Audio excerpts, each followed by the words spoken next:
My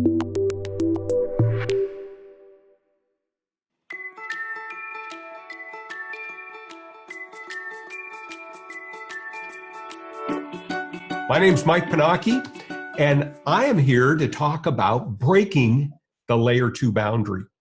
And as we go through, you probably signed up and you thought, that sounds interesting, but I'm not quite sure what he means by breaking the layer 2 boundary. So we're going to go through, and there's no PowerPoint slides, nothing like that. It is all tools today. I'm going to be going through and showing you some things that we need to do, how we typically approach those, and some other ways to approach it.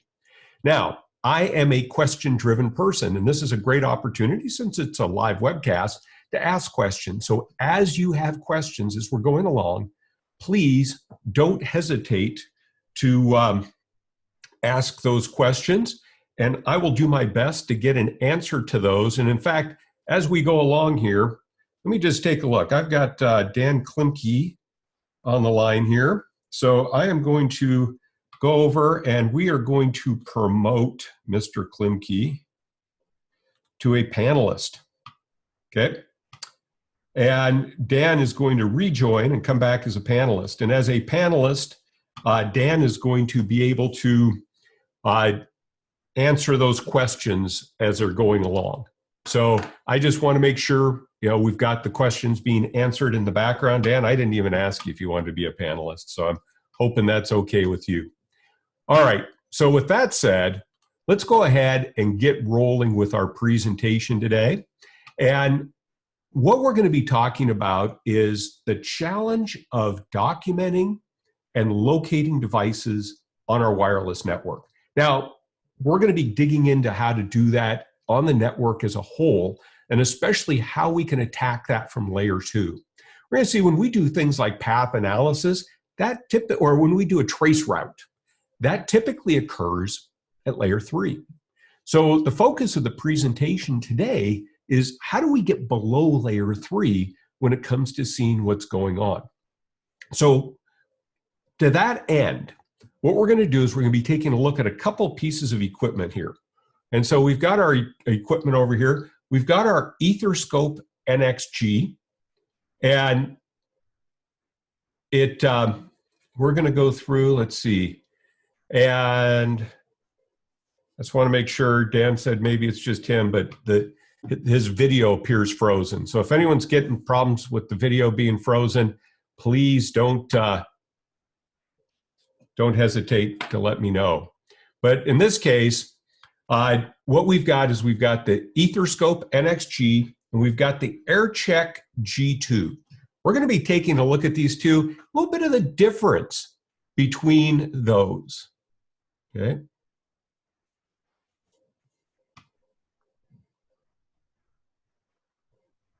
All right.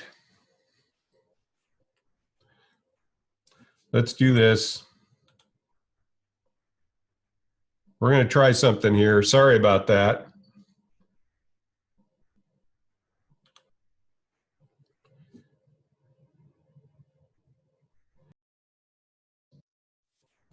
All right. So let me bring the Q&A window up. Bring my chat window up. Let's see if that is back. Sorry about that. Okay, so hopefully we are back and things are working okay. So to that end, what I did was someone said, give us some motion. There we go.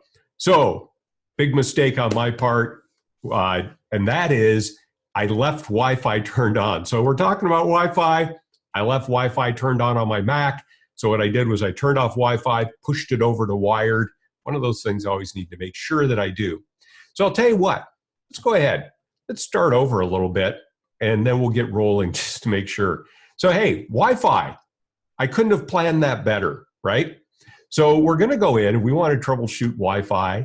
We wanna see what's going on. So how do we do that? Well, let me take a look. Let's go ahead and take a look at some of the different tools and what we can do with that. So let's switch over here. The tools that we're going to be taking a look at here. We've got the EtherScope nXG. And so nifty little tool. And in fact, the way I'm going to be using it today, let me unplug the power. Got this nice little 3D printed stand you can download off of Thingiverse. But we are going to be using this totally untethered today.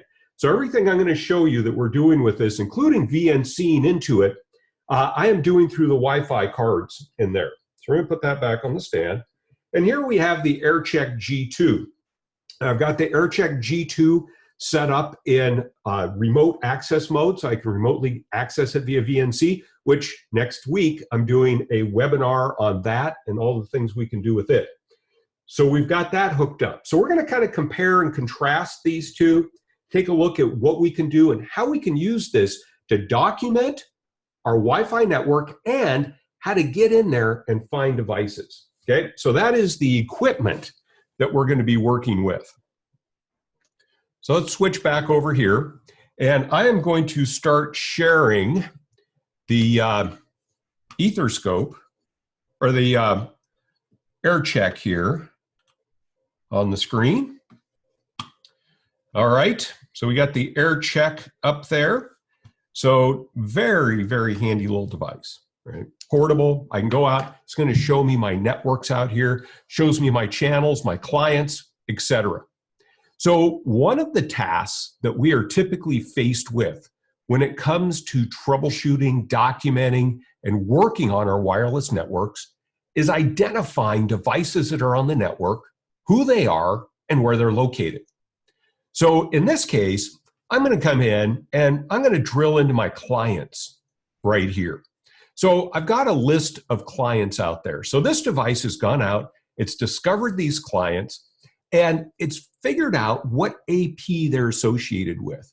So up here at the top of the screen, we see it scanning through, it's looking at all the channels. We're not connected to any specific channel, but what we're doing is we're going in and scanning through those channels out there. Okay. Now, let me just check one thing here. And so we're going through, we're scanning through the channels, and we're identifying these devices out here. So what I'm interested in is I'm interested in a device out here, and that's going to be this device right there. I want to know where that device is located. Okay. So I want to know where is that device? Okay. I want to know where that device is and who it is. So I'm going to come in and drill in on that device. Now, I get some information about it. I can tell it's connected to the PR home SSID. I can see which AP it's connected to. I can see the connection rate at which it's connected, what channel it's on. So that's great. So now what I want to do is I want to go in and locate that device. I want to figure out where that is and who that is. So I'm going to come in here and click on locate. Now, there's a few things that we can do when we do locate. We can connect our external directional antenna, and we can use that as a way to help zero in on where that device is. Now, you notice that this device is very sporadic in the way it's transmitting frames. That's because it's a client. When we have wireless access points, they're typically not too hard to locate. I mean, it can be challenging, but what we find with that going in and trying to access a client is that client is only going to transmit when it has something to say or somebody's soliciting something from it. So if it's transmitting very sporadically like that, I walk a little bit, I lose connection. Walk a little bit more, lose connection again. So this can make it very, very difficult to locate that device. Look at, it's not sending anything at all right now. So how do I go in and figure out where that device is? So in this case, what we're going to do is I'm going to switch over to the EtherScope nXG. And the EtherScope nXG takes a very interesting and unique approach to how we go in and identify these devices on the network and how we collect a phenomenal amount of information about each one of these devices. So we're going to come in here and I'm going to go into my share. I'm going to stop that for a second. And we're going to switch over to our EtherScope.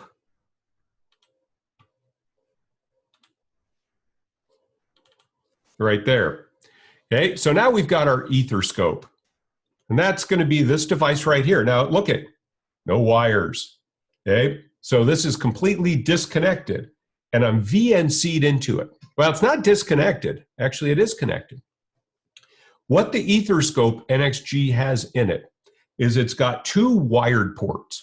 Up here on the top, we have an SFP cage, and we have a 10100, 1000, 2.5, 5, and 10 gig port. We've got a copper port on the side right there that we can use for wire mapping, and that's our wired management port. Inside this, we have two Wi-Fi radios. And those two Wi-Fi radios can be used independently. So what we've got is we've got the management radio in here connected to my company Wi-Fi network. We've got the network Wi-Fi radio, the one we use for troubleshooting, doing throughput testing, things like that. We've got that scanning. So if you look at the top of the page up here, what we see is right up there at the top, it is scanning through all of our channels. So the network card, the Wi-Fi card that we use for troubleshooting is out there scanning all the channels. It's listening. It's not connected to any one wireless network. Now that's similar to what we would see with the AirCheck G2. But the neat thing here is with the two wireless cards, I can have one connected to my network, and what that's doing is that's going out and doing a discovery. So if I come in and I click on the discovery tool right here, and oh, we're going to get a little ahead of ourselves right there. If I come into my discovery tool says, you know, I discovered 67 devices out there on your network. And we see that as we go through these devices, that we have some of them that are Wi-Fi devices right here. So if we take this Wi-Fi device, we can drill into that, and we see with this one, just like with the AirCheck G2, we can see what channel it's on, we can see what security it's running, we can see what SSID it's connected to, even what AP it's connected to. Well, that's nice information. That's really good. In fact, we can even see in some cases what the IP address of that device is. Even better. Well, what we're going to do is I'm going to show you how we can take this Wi-Fi discovery that occurs, and we're going to merge that together with what we discover on the network side. And I hate to even say on the wired side, because we're connected to the network via Wi-Fi. But one of the interfaces on the EtherScope nXG is connected to the network. The other one is scanning all of our wireless channels. So what I'm going to do is we're going to go back here and we're going to find that device that we were just looking for. So here's that device I'm interested in. And this device is on our network, same one that we looked at with the AirCheck G2. And I can come in here and I can click on my tools. And I can say, you know, I want to put name authorization. Okay, that's kind of neat. I can even come up here, and one of the things that's neat with the EtherScope nXG is that there's multiple apps on here. And if I see that there's a field that is underlined, it's blue and it's underlined. What that does is that shows me when I click on that, when I tap on that, it's going to take me from this application to another application. So watch this. When I tap on that MAC address right there, boom, it takes me to the Wi-Fi app. So now I have jumped over and it's giving me the detailed information from a Wi-Fi standpoint about that device. So I could see what the RF and traffic statistics look like in here, and I can see signal strength. And so right there, boop, it just popped up. Okay, there it is again. But again, if you've ever tried to use a tool to go out and locate a device on your wireless network, what you're going to find is that it's very difficult to locate something when it transmits intermittently like that, okay? So we're gonna go back. We're gonna go back again. We're gonna go back to discovery. So I'm just working my way backwards. I drilled in, I worked my way back. So now we're gonna go one step further. I'm gonna go into my discovery settings. And I am going to turn on extended discovery ranges. All right. Now, what this does is this allows me to discover beyond my local broadcast domain. So in your network, you don't have one Wi-Fi network and one wired network that are all part of the same broadcast domain. And if you do, well, we should talk about that. But you don't. You have multiple Wi-Fi networks and you have multiple broadcast domains. You have different VLANs. You have different networks out there. So what I want to do is I'm going to tell the analyzer, I want you to discover the 10.0.0, 10.0.10, 10.0.11, and 10.0.12. Okay, we're going to go back. So now, and I could set my SNMP community strings. So now what this is going to do is it's going to go out and we're going to start discovering. I'm going to refresh my discovery here. We're going to go out and we're going to start discovering all of those different networks. We're going to ping devices on there. We're going to go out and we're going to find switches. We're going to find routers. We're going to find wireless access points. And we are going to start taking and merging what we've discovered on that Wi-Fi network with what we discovered on the wired side of the network. So now I can start taking and putting together IP addresses, MAC addresses. Let me make sure I got everything set up properly there. Okay, I'm discovering using all my ports. Okay, so let's go back. We're going to give it just a minute to start putting all this together. But as we go through, I can start coming in and taking a look at those addresses. Now, before, when I looked at that device right there I was trying to locate, it didn't have an IP address. Let's see, let me make sure. Okay. It didn't have an IP address. It had just a MAC address. So now I have an IP address to go with that device. Okay. So let me just check. Well, no, we're on the right network here. My Wi-Fi management port, 10.0, okay. Let's get that out of the way. Just curious that it says unreachable. We're going to try something here. We're going to go ahead, and now that I have an IP address, I get all these other tools. Before, when I clicked on the tools, we only got a couple of tools. Name and authorization, we got capture. But now we have path analysis, ping. Why? Because we have an IP address for it. So what has happened?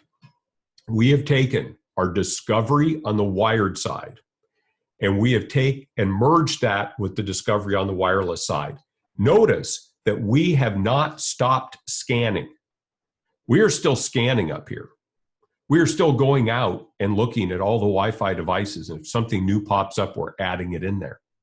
But at the same time, we're taking those BSS IDs that we discovered on the wireless side. We're merging that together with those MAC addresses we discovered on the wired side. So I'm going to hit ping on there. Okay, so we can ping it. So I just wanted to make sure we could ping it. Now, here's a cool thing when it comes to locating it. If we ping that device, we can make it talk. And if we can make it talk, we can locate it. Okay? So I'm going to come in, and when I go into my configuration, let me just back up and show that to you again. So I have this device out there. By now merging my discovery on MAC address that I discovered on the Wi-Fi side and the MAC address I discovered on the wired side, I now know the IP address of that device. Now that I know the IP address of that device, I can run tools like ping. And if I can run ping, I can make it talk. Now, most pings send a ping every second. Now, if you're trying to go out and locate a Wi-Fi device, if you're going ping, ping, you're still running into some of the same issues that you run into if you were to go in and try and do that with just the device talking periodically. So one of the things that's added in here is the interval of 100 milliseconds. We're sending out 10 pings per second. I can't snap that fast. But we're sending out 10 pings per second. So now we're able to make that device talk fast enough that we can start working on locating it. So I'm going to hit OK. So I could come in and I could say, hey, you know, what do I want to do as far as ping? And this not only works for locating our wireless devices here, but it works really well for just going in and doing some testing. And you notice, let me just go back because I really want to show, I started in discovery, but now when I came into my tools and I click on ping, it's now jumping me over to the ping application. So I'm going to hit start. And I'm going to start hitting that thing with 10 pings per second. So we can see how many we sent, how many received. It's showing our response time right there. So now what I'm going to do is I'm going to come back and I'm going to go in here and I click on that MAC address. So now I just went into the Wi-Fi piece. Now ping's still running in the background. I'm going to go to locate.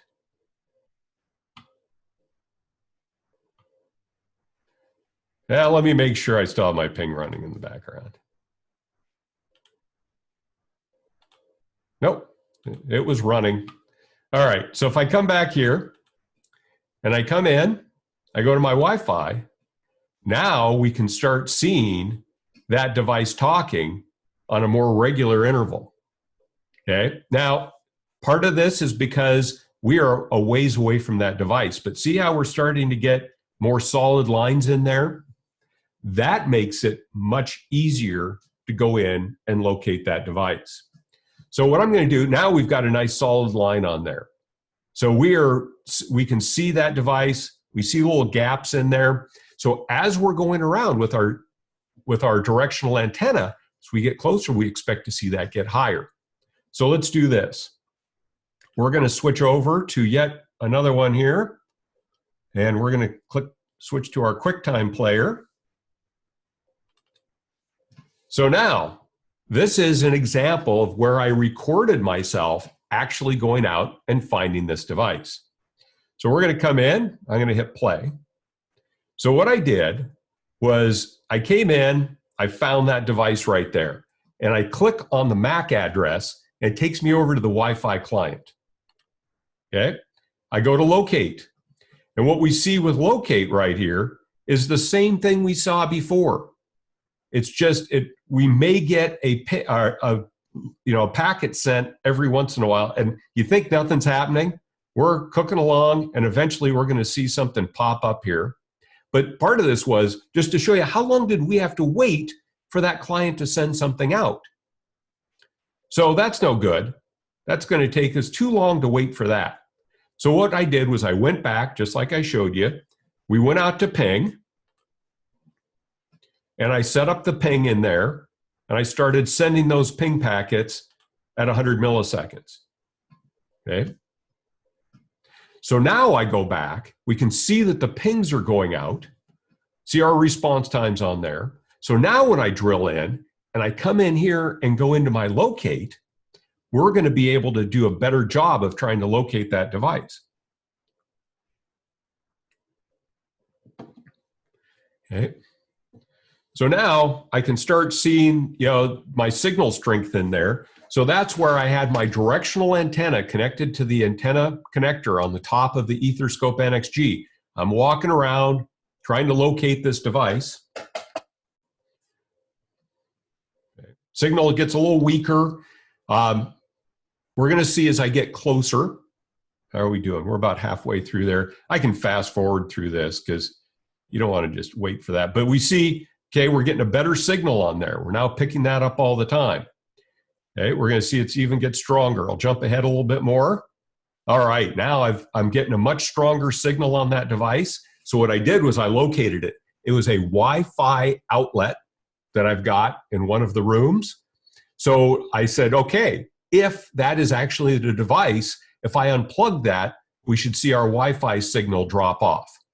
So what I did was I unplugged that device real quick, and we see that signal drops off right there. So that was the device I was looking for. And in fact, I jumped over to the Ping app, and I saw that I wasn't responding to pings anymore. So that device was that particular Wi-Fi outlet. Okay, so I'm going to hit stop. And like pretty much everyone else, I'm working from home. So this was a device here at my house. So what I'm going to do is we're going to come back and we're going to switch back to our EtherScope nXG right here. So now I've identified that that device is a smart outlet up in the master bedroom on the left-hand side of the bed. Cool.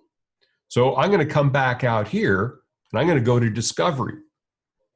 And instead of having to remember what device that is time and time again, I can now come in here and I can click on this. I can go to Name and Authorization.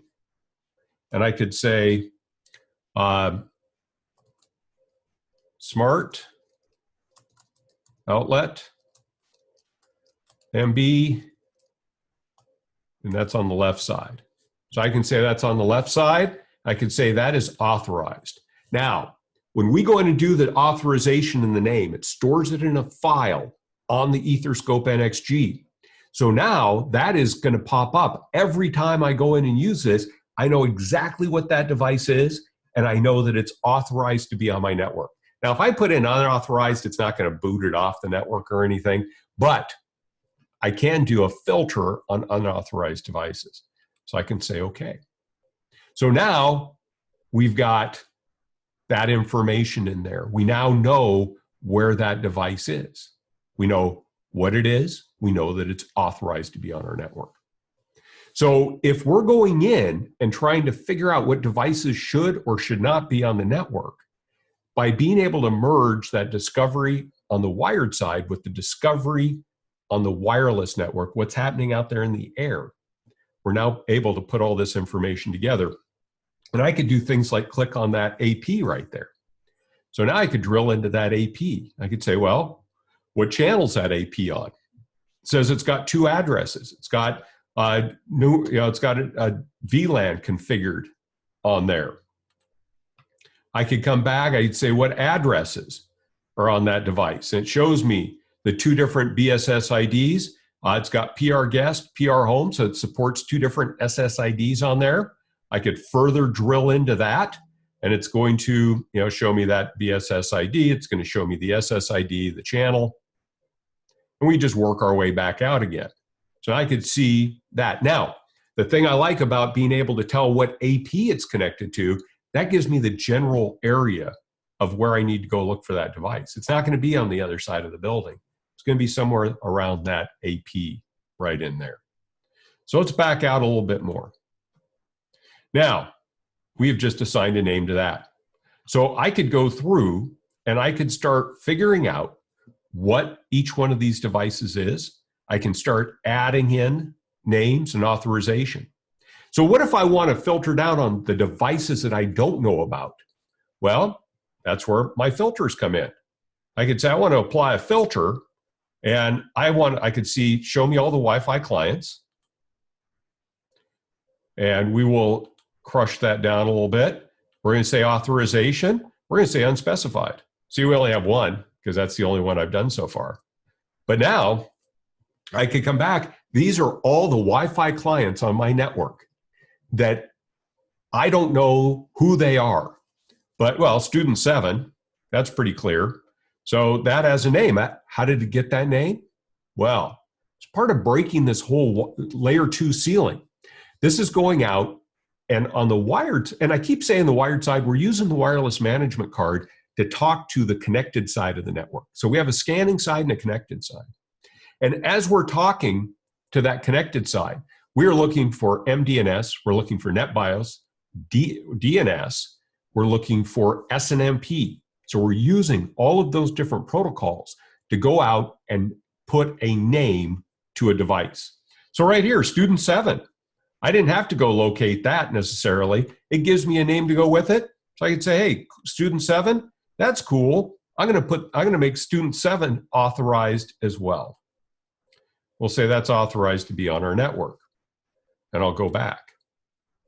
Now up at the top, it says I now have 23 out of 67 devices that are unauthorized or unspecified Wi-Fi clients. So you can see that you could just start working your way through that list. We could now go back. We could start our ping.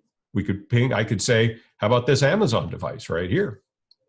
Where's that? Same process. Start pinging it, locate it, give it a name, authorize it. Now we have a complete view of what's on our network and where that's located. Now, great time if you have questions. I know you have to have questions because this is kind of a unique way of approaching this. There must be something that you really want to know about this. Now, all right. So let me go back and show you what I was going to show you, and that is I can go to my file manager right here. I can come up and I can go to the EtherScope nXG. I can go to settings, and right here is my auth_name.txt. Now I've got two auth names because I have one that I spent a lot of time building that's got all my devices, but that wouldn't have been interesting for today's. So I can take that file right there. I could copy that out, put it on the micro SD card. I could put it on a USB stick, transfer that over to another machine, okay? So now, there was a question about being able to trace a path at layer 2. So what I can do in this case is if I come into path analysis, this is where I can select a device where I want to find a path to that device. So for instance, let's go out here to our discovery. And I'm going to do a filter. And we're going to filter on IPv4 subnets. And I'm going to select the 12 network. Okay, so the 12 network is Uta's office. So Uta works with me. She has her home office. We're connected via a VPN tunnel. So what I want to do is I want to know what path am I taking to the backup NAS storage device at Uta's office. Now, if I did a trace route, the trace route would tell me what layer 3 path I take. It would show me my routers. But when I would need to go in and break through what's happening at layer 2, I now want to see what's happening on my switches as well. So I'm going to select her device right there. I'm going to come in here and it shows me my path analysis. I also have TCP port scan. I could see what ports are open on there. I have a web browser. I can web browse in. And here's the other thing that is particularly important for today, for what's happening right now with COVID-19 and so on. And that is, I'm remoted into this. And if you have Ally Care support on your EtherScope nXG, not only can you do this via VNC, but you can log into Link Live and do it through there. And you don't have to have a VPN connection into the EtherScope nXG. That's one of the really cool features that was added in with version 1.2 that just came out. But in this case, I'm going to say, hey, I want to trace a path to the backup storage device at Uta's office. And right now, I'm connected via the wired management port. So we're going to go ahead and use the wired management port to trace that out. I'm going to hit start. So what the EtherScope nXG is doing for breaking through, now we broke through the layer 2 ceiling when it came to Wi-Fi. In this case, we're breaking through layer 2 as far as it goes with our switches. So here, we're saying that we are coming out of my EtherScope right here on the wired management port. We are coming into Studio Switch 1, port 3. That's the switch sitting on my desk right here. We come out of port 8 of that into port 8 of our GS108T that's in the rack of equipment next to me. We go out port 1. We go into my primary router. We come in on the Studio Net interface. We go through the VPN tunnel. We hit Uta's office. We go out her network. We go into the switch at her office. In port 1, out port 8, and we connect into the backup NAS. That is the layer 2 and layer 3 path that we're taking to get to Uta's office. Okay? So now there's no question at layer 2 what is happening along that path. And you know what? You don't have to use that nasty S word, should. That should be connected to this port. That should be going in there. Here's the other thing I really like about this. This is showing me the speed and VLAN of that port. So back here, we go back to the drawer of Ethernet. I've got a bunch of 2-pair Ethernet cable. And this came from a customer because they followed the TWNH theory, and that's the that will never happen. And that was they weren't going to go to gig. Well, 2 pairs not going to get you to gig. So they had to replace a bunch of it. I ended up with it. So that is a good example of where a cable like that ends up in there. We end up with something that's going to keep us from getting gig. We would see that we had a 100 meg path along the way in there. In fact, if we come into Uta's, right here, we can see that on the switch at Uta's office, we are at 100 meg coming in and gig coming out. That's because that's a little MikroTik router, only has 100 meg ports on it. So that's the best we're going to get. Now, for any device along that path, I can now click on that device. And it drills me into that device, and it shows me for the 2 ports that we're talking about, what are my discards and errors? So what if we were running at 100 megs because somebody set that port to 100 full duplex, and we end up with duplex mismatch errors? We're going to start seeing errors show up on that port. And those errors are going to cause packet loss, and that packet loss could cause TCP resets if it got bad enough. So now I can see what's happening with that port right there. So I could say, I want to drill into interface gig 1. So it shows me for that switch, here we are in gig 1, tells me what the MTU is. So if I was trying to run jumbo frames or something like that, there's that information. Tells me what device it's connected to. The Uta office switch is connected to Ethernet port 2. I don't have to drive out to her office to see what's going on, but I am able to see what's happening at layer 2 out there. I'm able to see how things are connected. So I could take a look at the statistics on that port, the number of devices connected to that port. I could see which VLANs have been configured on that port. All of this through this remote interface right here. So ideally, I mean, I could be carrying this around. And in fact, what we find a lot of times is that once you start using this, somebody else says, hey, can I borrow that? Maybe you should get your own. Because now, let's say that with the Uta office switch, I didn't like the configuration on that port. Now, if I was connected in using Link Live, I would be able to connect to this via any web browser. So now I can come into the EtherScope nXG, I can click on the tools. I can say I want to browse into that switch. Okay. So now I can fire up the browser, and these switches, the web page is kind of slow on them, but it will come up. I can web into that switch. I can put in the super secret password of password.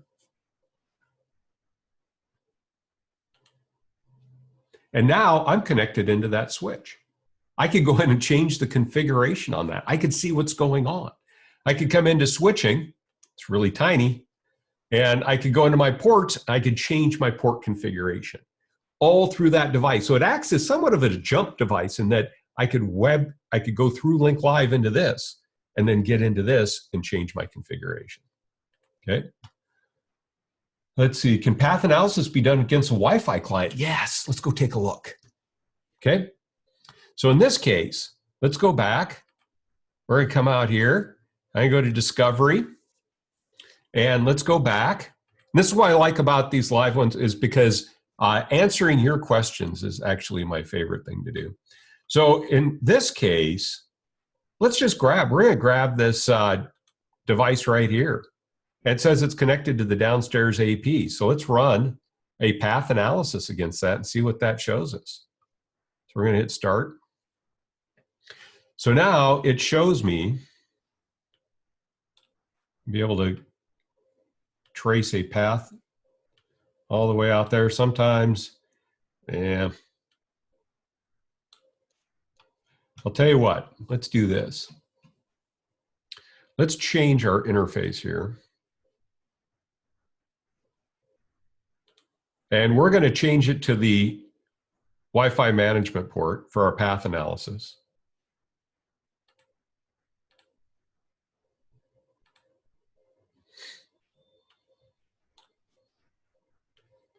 And we're going to trace a path to this device right here, just as an example.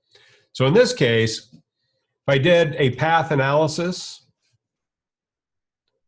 I started that.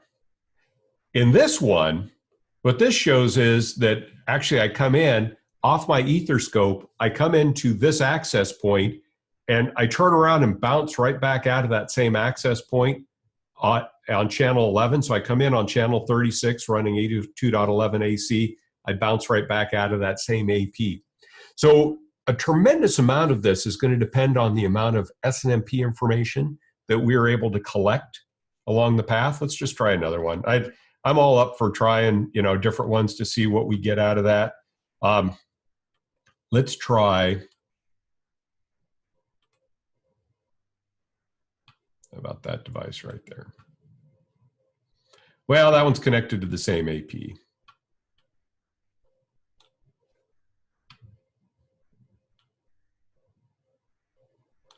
How about our security cameras?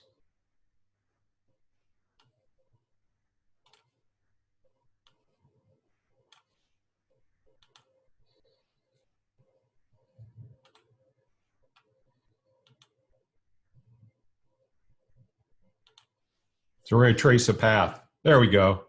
So in this case, I've got those security cameras plugged into this PoE switch that so what, in this case, I've come in, I've come through, I can see I'm connected, my EtherScope is connected to this AP. We're coming into port 1 of this PoE switch. We're coming out of port E4 on that. We're coming out here to those security cameras. Okay.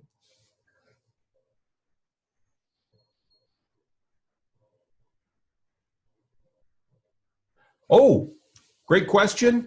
What version of firmware do you need on the AirCheck to run that? It's been out there in all the firmwares. Let me bring the AirCheck back up again.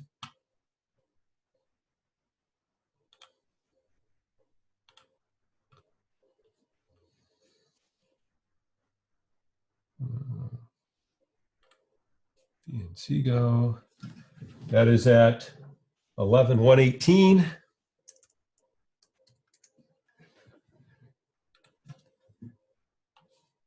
We'll put that up there. Let me change my share.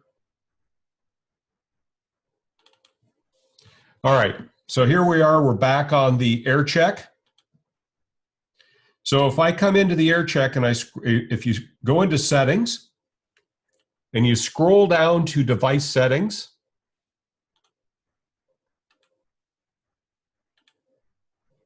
right here where it says remote user interface.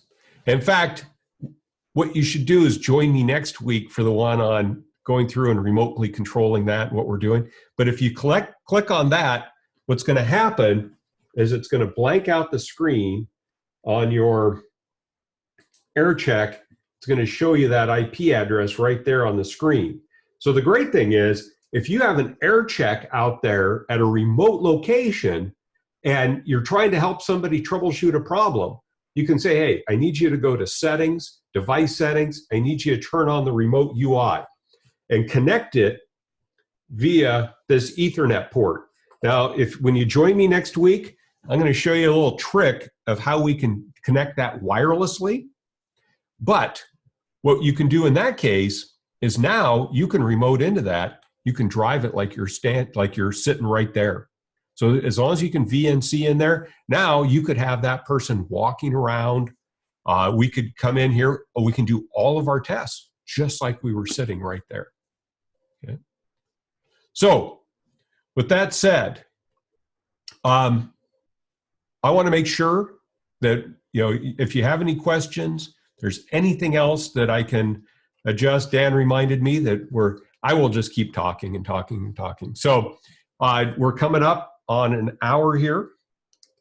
So this is how we can use this. And it is such a unique way of approaching it. And I just can't overemphasize that on our EtherScope, let me switch back over to the EtherScope here. On our EtherScope, that we are taking all of that information. And you notice this has been scanning the whole time. Okay. Now, one other thing I want to show you on this is after you've gone through, you've spent all this time documenting all this, putting all this information together, merging together what you've discovered on the wired side, on the wireless side, and we now know who is attached to each one of those. And the neat thing is, if on the wired side, on the network side, it can put a name together with the device, then it's going to put that name in there. This is a desktop PC I've got. So I didn't have to do anything. I didn't have to put the name in there. It found the name, it found the IP address, it found out where it was connected. After I've collected all of that information, I can come up here, click on these three little dots. I can say I want to upload that to Link Live. I'm going to say save to analysis files. So now it has pushed it up to the cloud. I have stored all that information. I could take that information, I could use that to generate a PDF file showing me what's going on there. I could generate a CSV file giving me those addresses, names, where they're connected, giving me all that information.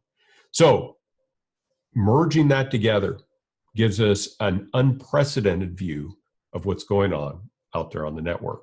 We're able to identify the devices and being able to apply those filters.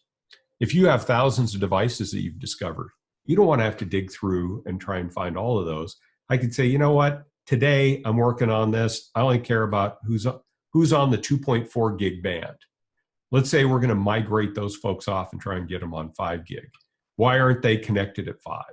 So now I can see all those devices. I could just keep adding these filters on top of there. I could say, you know what, I want to see all my wireless clients that are on 2.4. And it just stacks these tabs up right here. I can remove those one at a time by clicking on the X right there. So now these are all the clients at 2.4. We just keep working down. We can locate them. We can ping them. If they have an IP address, look at how many of these have IP addresses in here. If we can ping them, we can then go in, we can start locating them, we can give them a name, we can authorize them. All right, so we've got time for a few more questions. If you've got those.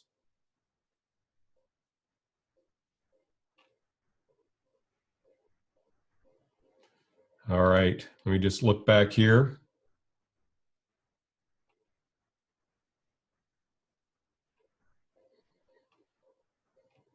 A couple things. I just wanted to go through some of the questions that Dan has been answering in the background. And one of those is that we can do this is going to go out and look for problems as well. So if I came out and I said problems, this could be kind of embarrassing because if there are problems, then that would indicate I have problems on my network. But let's just go back real quick. I'm going to sort by problems. And I see that right here, UTA Office, we have one warning. Our NPS master switch, we've got an error on this device right here. So if I click on that and I go into problems, it tells me I've got a bad subnet on that device.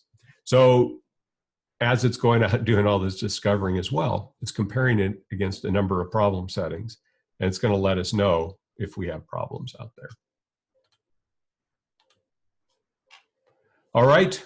Well, I'd like to thank everyone for joining me today. We've got another one coming up next week on going in and connecting remotely to the AirCheck G2 and using that to help troubleshoot our Wi-Fi networks. If there's anything that we can do to answer questions and so on, please shoot us an email and we will get you an answer to that and help you see how you can reduce the amount of time it takes to get answers as far as what's going on out there on your network. So again, thanks for joining, and hopefully we'll see you in a future webcast.